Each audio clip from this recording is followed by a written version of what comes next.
স্মারকলিপি দিয়ে। এখনো সুযোগ দিলাম 24 ঘন্টা, তারপরে আমরা আগামী 13 তারিখ 13 মে সোমবার দুপুর 2টার সময় আমরা কোর্ট পয়েন্টে সমবেত হয়ে আপনার অফিসে আমরা স্মারকলিপি অর্পণ করব। আমি আর কথা বলাবো না। আমাদের এই কর্মসূচি সাংবাদিক ভাইয়েরা আপনারা মিডিয়ার মাধ্যমে ছড়িয়ে দিবেন নাগরিকদের কাছে।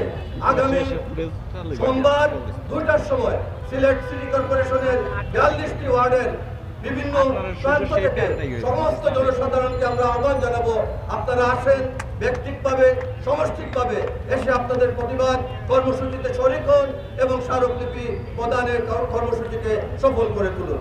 এই আহ্বান জানিয়ে আমি আবারও সংগ্রামী জনগণের কাছে কৃতজ্ঞতা প্রকাশ করে সিলেটের নাগরিকবৃন্দের পক্ষ থেকে আজকের এই মানববন্ধন কর্মসূচি ও প্রতিবাদী সমাবেশের সমাপ্তি ঘোষণা করছি।